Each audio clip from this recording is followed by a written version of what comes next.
Eso que algún día te metes al YouTube y ya tú ya encuentras videos que tú hiciste. Que solo se ven tus manos. ¿Y cómo reconozco que yo los hice? Porque ahí van a estar las manos, mira. Tiene que uno buscar el video con los nombres que debe de estar. Porque yo a veces le pongo descripción para esa, loco. ¿Cómo le pone descripción? Descripción, un título.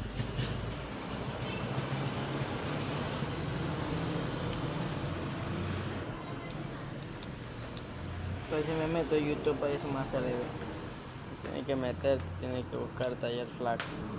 Taller Flaco. flaco.